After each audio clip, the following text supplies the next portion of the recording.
Bulletin का आगाज करें। सबसे पहले आपको अपडेट करें। एनसीओसी के मुताबिक मुल्क में 24 घंटे में कोरोना से 86 अफराद इंतकाल कर गए हैं।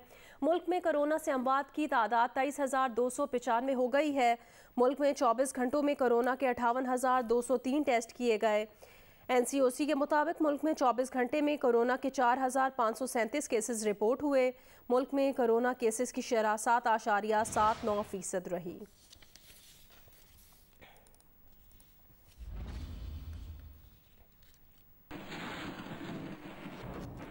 कराची समेत सिंध में कोरोना सूरत हाल पर गौर के लिए सूबाई कोरोना टास्क फोर्स का इजलास आज वजीर आला हाउस में होगा। जराए के मुताबिक वजीर आला सिंध मुराद अली शाह की जेर सदारत इजलास में सूबाई वज़रा और तिबी माहिरीन शिरकत करेंगे। पहली बार सियासी जमातों के पार्लिमानी रहनुमाओं को भी इजलास में मदऊ किया गया है। महकमा सेहत ने टास्क फोर्स को 2 हफ्ते के लॉकडाउन, इंटरसिटी और इंट्रा सिटी ट्रांसपोर्ट और तालीमी इदारे 2 हफ्ते के लिए बंद करने की तजवीज़ दी है।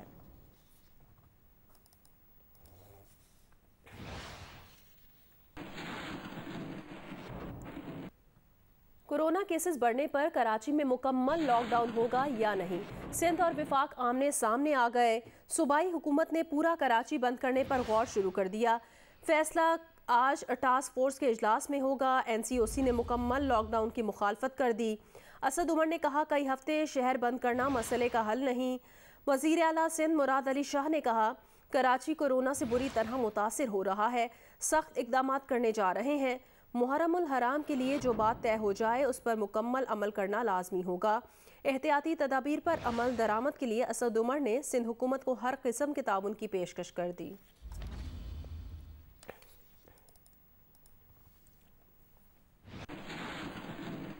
वज़ीर आला सिंध के मुशीर मुर्तज़ा वहाब का कहना है, सिंध में लॉकडाउन के हवाले से विफाक क्या कहता है, हमें इसकी परवाह नहीं। कोरोना की सतह को नीचे लाने के लिए फौरी हल सिर्फ लॉकडाउन ही है। प्रोग्राम आज शाहजेब खानजादा के साथ में गुफ्तगू करते हुए उन्होंने असद उमर से सवाल किया कि अगर कोरोना को रोकने के लिए लॉकडाउन हल नहीं है तो फिर हल क्या है। मुझे वफाक की ऑपोजिशन से कोई फर्क नहीं पड़ता। वफाक का इसके अंदर कोई इतना इंपॉर्टेंट रोल नहीं है। मेरे लिए इंपॉर्टेंट है वफाक की जो सियासी जमात सूबा सिंध में है वो क्या किरदार अदा करेगी। अगर यही सिचुएशन कंटिन्यू की तो अगले 4, 5, 6 रोज के अंदर अल्लाह ना करे सिचुएशन बहुत खौफनाक हो सकती है। अगर बंदिशें लगाना, लॉकडाउन करना रोकने का तरीका नहीं है तो असद उमर साहब कोई और हमको स्ट्रेटजी बता दें कि क्या तरीक़ेकार है। अगर अगले 10-12 रोज आपने सख्ती कर ली तो शायद आप स्पाइक को रोक पाएंगे और केसेस का प्लेटो कर पाएंगे और उसके बाद फिर आप उस पोजीशन में होंगे कि आप एक बार फिर नरमी की तरफ जा सकें। लेकिन अगर हमने सख्तियां नहीं लगाई शाहजेब तो सिचुएशन बड़ी खतरनाक नजर आ रही है। कोरोना से निपटने के लिए कनाडा की तरफ से पाकिस्तान को मोबाइल वेंटिलेटर्स फराहम कर दिए हैं। तर्जुमान एनडीएमए के मुताबिक कैनेडियन हाई कमिश्नर ने 162 मोबाइल वेंटिलेटर एनडीएमए के हवाले किए। तकरीब में chairman NDMA, Canadian high commissioner और डॉक्टर फैसल सुल्तान शरीक थे।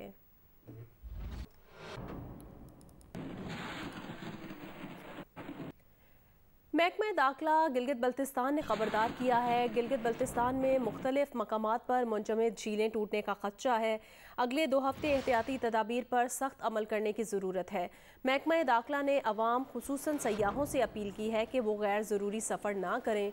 टूरिज़म डिपार्टमेंट मौजू मकामात पर सयाहों के लिए एहतियाती तदाबीर की मालूमात आवेज़ा करे। महकमा दाखिला ने कहा, तमाम डिस्ट्रिक्ट मैनेजमेंट अथॉरिटीज़ अपने अजला में इमरजेंसी कंट्रोल रूम कायम करें। तमाम महकमे किसी भी नागहानी आफत से निपटने के लिए हर वक्त तैयार रहें। रेस्क्यू 1122 की टीमों को भी अलर्ट कर दिया गया है। मालूमात की बर वक्त फराहमी के लिए पुलिस कंट्रोल रूम्स भी हाई अलर्ट कर दिए गए हैं। महकमा दाखिला ने ऐलान किया कि कुदरती आफत की इतला GBDMA के टेलीफोन नंबर पर दी जाए।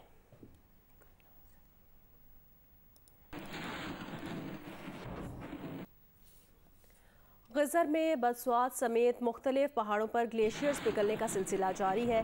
ग्लेशियर्स पिघलने के बायस नालों और दरियाए गज़र के बहाव में इजाफा है।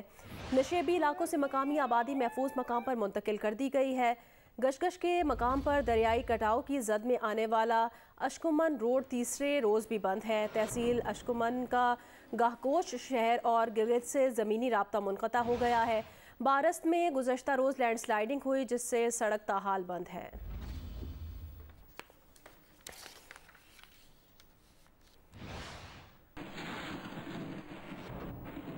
मुल्क के मुख्तलिफ हिस्सों में रात गए मूसलाधार बारिश हुई। बारिश के दौरान फीडर्स ट्रिप होने के बायस कई इलाकों में बिजली की फराहमी मुअत्तल रही, जबकि गिलगित बल्तिस्तान के ज़िला दियामर में मूसलाधार बारिश से नदी नालों में तोग़यानी है, जबकि सैलाबी रेलें और लैंडस्लाइडिंग के बायस शाहराए कराकरम भी ट्रैफिक के लिए बंद है। मजीद बताएंगे दियामर से सरताज खान, कमालिया से अपडेट करेंगे अमजद सईद और विहाड़ी से अपडेट करेंगे नदीम मुश्ताक रामे।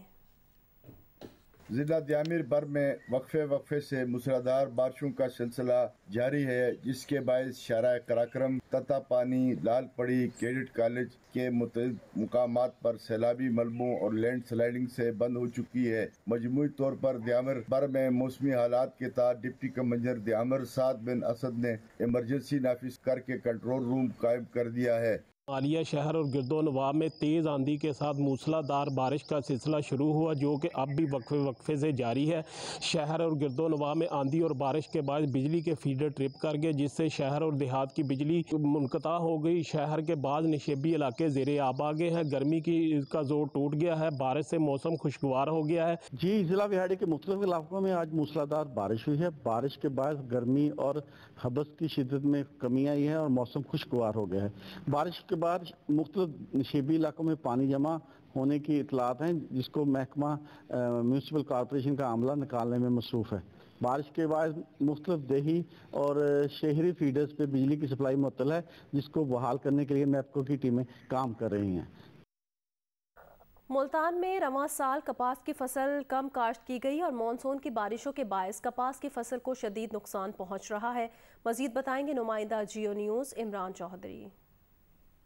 जी, मुल्तान समेत जनूबी पंजाब में मानसून की बारिशों से कपास की फसल बुरी तरह से मुतासिर होना शुरू हो गई है। ज़री माहिरीन के मुताबिक बारिशों का पानी खेतों में खड़े रहने से जो कपास के पौधे के निचले हिस्से में जो पत्ते होते हैं वो पीला होना शुरू हो गए हैं, जिससे कपास की जो पैदावारी सलाहियत है वो बुरी तरह से मुतासिर होना शुरू हो गई है। और बारिश के फ़ौरन बाद जो मुख्तलिफ़ किस्म की जो बीमारियाँ हैं वो भी कपास की फसल पर अटैक होना शुरू हो गई हैं।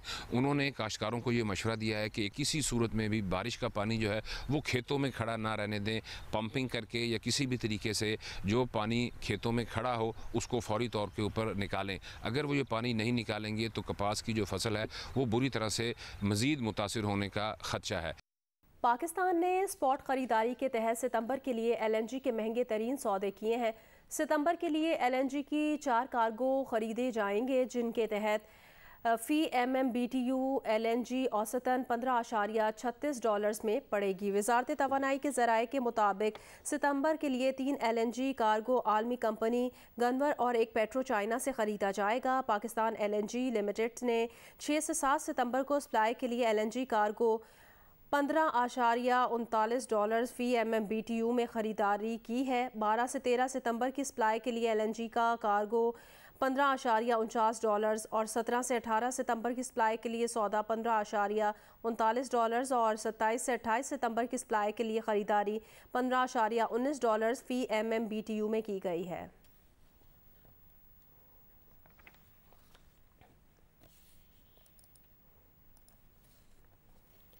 पंजाब के शहरियों ने महंगाई को मुल्क का सबसे अहम मसला करार दे दिया। 19% ने बेरोजगारी और 13% ने गुर्बत को अहम मसला ठहराया है। रिपोर्ट देखिए। पंजाब के 49% शहरियों ने महंगाई को पाकिस्तान का सबसे अहम मसला करार दिया है। 19% बेरोजगारी और 13% गुर्बत को पाकिस्तान के अहम मसाइल में शुमार करते हैं। सूबे के 57% शहरी ये भी समझते हैं कि मुल्क गलत समत में जा रहा है। इस बात का इंकशाफ institute for public opinion research के सर्वे में हुआ, जिसमें पंजाब के 36 अजला से शुमारियाती तौर पर मुंतखब 7000 से ज्यादा अफराद ने हिस्सा लिया। पाकिस्तान के अहम मसाइल के सवाल पर सर्वे में शामिल सूबा पंजाब के 49% शहरियों ने महंगाई और कीमतों में इजाफे को मुल्क का सबसे अहम मसला करार दिया। 19% ने बेरोजगारी, 13% ने गुर्बत, 9% ने करप्शन, जबकि 3% ने सियासी अदम इस्तेहकाम को मुल्क का अहम मसला कहा। 2% ने तालीमी निज़ाम, 1% ने खराब मईशत, 1% ने हुकूमत की रियासती उमूर से नावाकफियत, 1% ने अमन अमान की सूरत हाल, जबकि 1% ने साफ पानी की अदम दस्तियाबी को मुल्क के अहम मसाइल की फहरिस्त में शुमार किया। सर्वे में पंजाब के 57% शहरियों ने इस ख्याल का भी इजहार किया कि मुल्क गलत समत में जा रहा है, जबकि 38% ने इसके बरक्स राय दी और मुल्क की समत को दुरुस्त कहा। 5% ने इस सवाल का कोई जवाब नहीं दिया। पंजाब हुकूमत ने स्कूल्स में कुरान पाक की तालीम लाजमी करार दे दी है। नोटिफिकेशन के मुताबिक कुरान पाक बतौर मजमून पहली तक 12वीं जमात तक लाजमी करार दिया गया है। पहली से 5वीं जमात तक नाजरा की तालीम दी जाएगी। क्लास 6 से इंटरमीडिएट तक कुरान पाक तर्जुमे के साथ पढ़ाया जाएगा।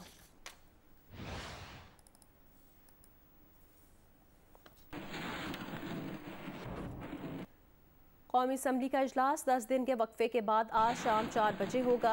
इजलास का 122 निकाती एजेंडा जारी कर दिया गया है। इस्लामाबाद में पोलन एलर्जी के बढ़ते केसेस पर तवज्जो दिलाओ नोटिस भी एजेंडे पर है। गंदम, कपास, गन्ना और चावल की पैदावार में कमी पर तवज्जो दिलाओ नोटिस भी एजेंडे पर है। अरकान के बहुत से निजी बिल भी कानून साज असम्बली के लिए पेश किए जाएंगे। तहरीक और करारदादे भी एजेंडे में शामिल हैं। वक्फा सवालात में अरकान के सवालात के जवाब भी दिए जाएंगे।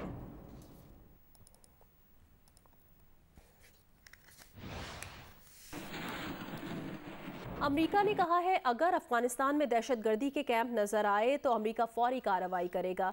ये बात अमेरिकी महकमा खारजा के उर्दू तर्जुमान ज़ेड तारार ने जियो न्यूज़ के नुमाइंदे सिप्ते आरिफ से गुफ्तगू में कही। अमरीकी महकमा खारजा ने कहा है कि अफगानिस्तान में अगर दहशतगर्दों के कैंप नजर आए तो अमरीका कार्रवाई करेगा। अमरीकी फौजों के इनखला का मतलब ये हरगिज नहीं कि अमरीका अफगानिस्तान को तनहा छोड़ रहा है। ये बात अमरीकी महकमा खारजा के उर्दू तर्जुमान ज़ेड तरार ने जियो न्यूज़ से गुफ्तगू करते हुए कही। मुस्तकबिल में हमने कभी देखा कि एक जगह से हम दहशतगर्दी का एक यानी बेस हम देख रहे हैं तो हम बिल्कुल तैयार रहेंगे उस पर रिएक्ट करने के में। उन्होंने अफसोस का इजहार करते हुए कहा कि तालिबान की जानिब से इंसानी हकूक़ की मुबैना खिलाफ वर्जियाँ जारी हैं जो कि नाकाबिले कबूल हैं। साथ साथ दो टोक अल्फाज में कहा कि अफगान हुकूमत से ताउन जारी रहेगा। लेकिन हम ये नहीं चाहते कि अफगान लोग सिर्फ अकेला इस रास्ते में जाएं, इसलिए हम पूरे अपने ताकत जो है उनके पीछे लगा रहे हैं और सिर्फ हम अकेले नहीं बल्कि हमारे जितने भी पार्टनर्स और एलाइज हैं। अमरीकी महकमा खारजा के उर्दू तर्जुमान ने कहा कि अफगानिस्तान में अमन के लिए न सिर्फ पाकिस्तान और भारत बल्कि दीगर अफगान पड़ोसी ममालिक बशमूल ईरान के साथ भी राब्ता रखा जा रहा है। इंडिया के साथ मिलकर काम करना बहुत ज़रूरी है अफगानिस्तान में, और सिर्फ इंडिया नहीं पूरे तमाम इलाके के साथ मिलकर काम करना बहुत ज़रूरी होगा। पाकिस्तान पर दहशतगर्दों की मुबैना पुशपनाही पर अफगान हुकूमत के इल्ज़ामात पर ज़ेड तरार ने कहा कि अफगान पड़ोसियों का फ़र्ज़ है कि दहशतगर्दों को सपोर्ट ना करें और इस सिलसिले में पाकिस्तान का किरदार इंतहाई अहम है। ज़ेड तरार ने कहा कि मुस्तक़बिल में काबुल पर तालिबान की हुकूमत का कायम होना अभी एक मफरूज़ा है। अफगानिस्तान को 2001 की सूरत हाल पर हरगिज़ पहुँचने नहीं दिया जाएगा। अमरीकी महकमा खारजा के उर्दू तर्जुमान ने मुतनब्बे किया कि अमरीकी फ़ौज की अदम मौजूदगी को सौदेबाजी के लिए इस्तेमाल करने नहीं दिया जा सकता। सिर्फ और सिर्फ मसले का हल बातचीत में है। Sibte Arif, Geo news, Dubai. मुशीर कौमी सलामती मोईद यूसुफ का बयान। वाशिंगटन में White House national security adviser के साथ मुस्बत मुलाकात रही। उन्होंने कहा मुलाकात में जिनेवा इजलास के बाद होने वाली पेशरफ्त का जायज़ा लिया गया। बाहमी दिलचस्पी के दो तरफ़ा आलमी और इलाकाई उमूर पर तबादला ख्याल किया गया। पाक अमरीका दो तरफ़ा ताउन बरकरार रखने पर भी इत्तफ़ाक़ किया गया। जैक सुलेवान का कहना है अफ़गानिस्तान में तशद्दुद में कमी और तनाज़े के सियासी हल पर गुफ्तगू हुई।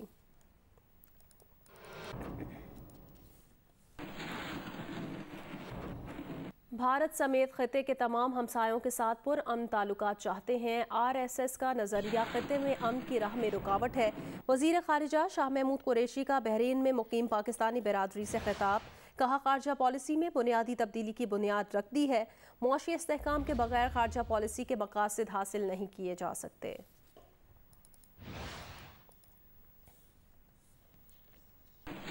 सऊदी इंटेलिजेंस के साबिक सरबरा तुर्की अल फैसल ने कहा अमेरिका के अफगानिस्तान से इनखला से कहानी ख़त्म नहीं हुई।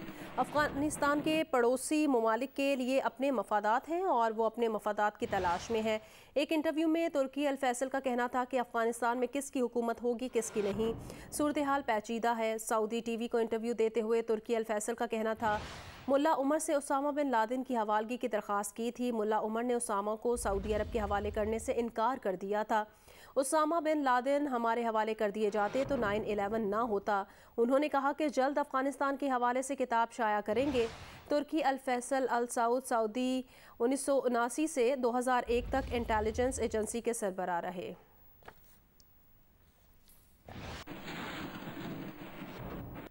पंजाब के शहरियों की अक्सरियत बुज़दार हुकूमत की कारकर्दगी से मायूस हो गई। मौजूदा मौशी सूरत हाल के बावजूद पंजाब के ज़्यादातर शहरी तहरीक इंसाफ की हुकूमत के 5 साल मुकम्मल होने के हामी हैं। तफसीलात रिपोर्ट में देखिए। पंजाब के 46% शहरियों ने पाकिस्तान तहरीक इंसाफ की सूबाई हुकूमत की कारकर्दगी को खराब करार दिया है, जबकि 32% ने कारकर्दगी को इत्मीनान बख्श कहा। कारकर्दगी पर अदम इत्मीनान के बावजूद सूबे के 52% शहरी हुकूमत के 5 साल मुकम्मल करने की भरपूर हिमायत करते हैं। इस बात का इंकशाफ institute for public opinion research के सर्वे में हुआ, जिसमें पंजाब के 36 अजला से शुमारियाती तौर पर मुंतखब 7000 से ज्यादा अफराद ने हिस्सा लिया। सर्वे में वज़ीर आला उस्मान बुज़दार की सूबाई हुकूमत की कारकर्दगी से 46% अफराद नाला नजर आए, जबकि 32% ने कारकर्दगी पर इत्मीनान का इजहार किया।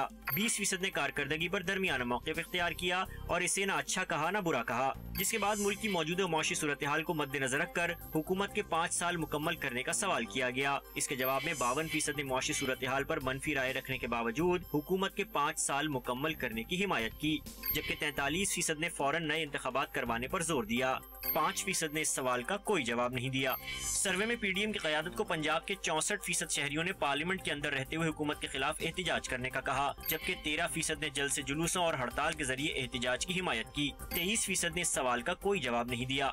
सर्वे में 61% अफराद ने पाकिस्तान मुस्लिम लीग नून को मुफाहिमती बयानिए के जरिए तमाम इदारों से बातचीत करने का मशवरा दिया, जबकि 16% ने एस्टैब्लिशमेंट की सियासत में मुदाखलत के बयानी पर मजबूत पोजीशन लेने का कहा। 23% ने इस सवाल का कोई जवाब नहीं दिया। कराची के इलाके नॉर्थ नाजिमाबाद अराफात टाउन में गाड़ी पार्क करने पर झगड़े में खातून जाँ बहक हो गई हैं। पुलिस के मुताबिक गाड़ी के मालिक फरहान ने खातून के घर के बाहर गाड़ी खड़ी की थी। मज़ीद तफसीलात जानेंगे जियो न्यूज़ के नुमाइंदे कमर अली से। कमर, बताएगा ये क्या वाक़या है? जी, पुलिस का इस वाले से कहना है कि रात गए ये गाड़ी के मालिक फरहान ने अपने पड़ोसी के घर के सामने गाड़ी पार्क की, तो 72 साल बानो खातून ने उन्हें मना किया कि उनके घर के सामने जो है वो गाड़ी पार्क ना करें, जिस पर दोनों के दरमियान तल्ख कलामी हुई। इसी दौरान गाड़ी के मालिक फरहान और उनके दीगर 2-3 साथियों ने जो है वो खातून के साथ हाथापाई की, जिसके दौरान वो फिसल गई, जिसके बायस वो जो है वो जाँ बहक हो गई। पुलिस का इस हवाले से कहना है कि इब्तदाई रिपोर्ट के मुताबिक खातून की मौत जो है वो हार्ट अटैक के बाद हुई है। ताम का कहना है कि मेडिकल रिपोर्ट आने के बाद और अगर अहले खाना ने इजाज़त दी तो लास्ट पोस्टमार्टम के बाद मजीद जो है वो वजह मौत का पता चल सकेगा। और पुलिस का कहना है कि अभी तक अहले खाना ने जो है वो कानूनी कार्रवाई के लिए रुजू नहीं किया। अगर अहले खाना ने कानूनी कार्रवाई के लिए रुजू किया तो मेडिकल रिपोर्ट की जो बुनियाद पर जो है वो कानूनी कार्रवाई की जाएगी। ये वाक़या रात के पेश है और जो खातून जहाँ पर हुई है उनकी शनाख्त बानो के नाम से हुई है। पुलिस का इस हवाले से कहना है कि मजीद इस हवाले से तफ्तीश की जा रही, जो अहले मौलाए हैं उनके भी जो है उनसे भी मालूमात दी जा रही है। जी, बहुत शुक्रिया कमर अली मस्तोई, आपने अपडेट किया।